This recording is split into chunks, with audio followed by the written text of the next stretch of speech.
Hello, sports fans, and welcome to another edition of Scott Sports 101. I'm Scott Trella. We'll talk Cavs and NBA basketball. We'll talk a little bit of traveling Major League Baseball. We'll talk Buckeyes and college football and Browns and NFL football. And we'll get to all that and a lot more. But first, here is today's Scott Sports 101 trivia question. What team owns the longest winning streak in NBA history? I will have the answer later on the broadcast.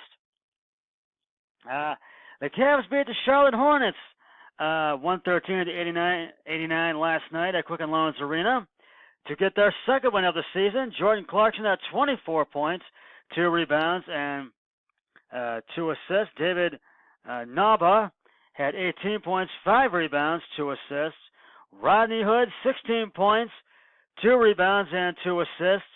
Colin Sexton, 16 points, 2 rebounds, and 2 assists. J.R. Smith, 13 points, 3 rebounds, and 5 assists.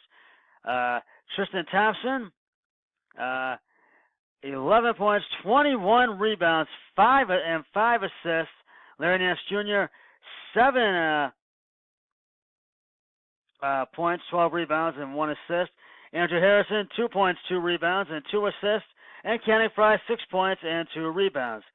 The Cavs go to 2-11, and the Charlotte Hornets fall to 7-7. The Cavs will go for back-to-back wins for the first time this season, as they will be on the road in Washington to take on the Washington Wizards at Capital One Arena in Washington. The Cavs are still battling injuries, but Drew's crew knows that they have to come up with a good strategy for tonight's game against the Wizards. Tip-off is at 7 p.m. on Fox Sports Ohio or on the radio home of the Cavs, WTAM 1100. And I feel that Love is out, I know, and Sam Decker is still out, and so is and we have a few others that are out. But I think in the coming weeks we're going to get those guys back, and I think we're going to start to really string some wins together. So we're going to see what happens if this team can really get it together and really win some games. But I think they're going to be sort of have, I think, 53, a 51 and 29 record. We'll see, but we'll see what happens with this. So with the Cavs. So let's wait and see. Still support them. Little MLB baseball news. Major League Baseball rumor has it that the Cleveland Indians, are willing to trade ace pitcher Corey Kluber. Yankees GM Brian Cashman has made known that he is shopping for starting pitching. Could he strike a deal to pick up the 2-time American League Cy Young Award winner? A source at Cleveland.com looks at what it would take for the Yankees to pry Kluber from the Indians. If the Indians traded Kluber or another starter to the Yankees, they'd have to get a starter back, and it's possibly Justice Sheffield could fill that role. They need another Major League ready player to fill a hole in the outfield or the bullpen, and they'd also need at least one of the Yankees' top prospects. If the Yankees trade for Kluber, they would be getting a 2-time Cy Young Award winner and an American League All-Star who's had 29 starts in each of his last 5 seasons. And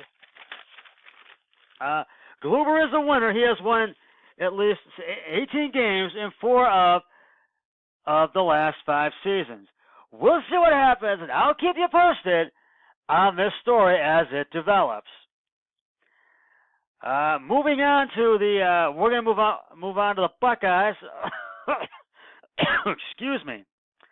The number 10 and 91 Ohio State Buckeyes will take on the Maryland Terrapins at Byrd Stadium in Maryland. Tate Martell will be the starting QB. Head coach Urban Meyer says he is already on the case for his players. I've had a long chat with them. Meyer described Maryland, which lost to Indiana 34-32 last Saturday, as one of the more talented teams in the Big Ten. The Terrapins defeated Texas in their opener and do have talented players at the skill positions, though injuries have thinned them. Our guys are very intelligent players here. Meyer said, I do worry about them staring at phones all day long, but they know what's in store. And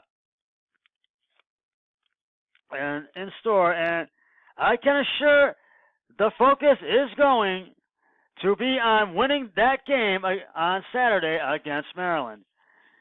Meyer feels that the team can play a little better, and he said that was and last week's game against Michigan State, that was a rugged day against Michigan State. It's not exactly where we need to be, but I am satisfied where we're at. And kickoff is at 12 noon on ABC, so let's see what the Buckeyes do. Well, after a big 28-16 win against the Atlanta Falcons in Week 10 last week, the Browns are on a bye week this week, but they will be back in action the following week as they will take on the Cincinnati Bengals at Paul Brown Stadium in Cincinnati. This bye week will give the Browns a chance to really rest up and get some good practice time in before the game against the Bengals in Week 12 on November 25th. Keep this in mind, the Browns did not beat the Bengals the first time they played against them earlier this season. So let's hope the Browns can beat the Bengals this time in Week 12 and get a little revenge. And Hugh Jackson could be going to Cincinnati and being their new defensive coordinator and helping their head coach, Marvin Lewis. Now, he has been there a decade, and he's not they've made the playoffs, they've won games, but they haven't made the playoffs the last 3 years, the Bengals. The last 3-4 years since, I think, 2011. Now, to me, Marvin Lewis is a joke. He just has not done anything.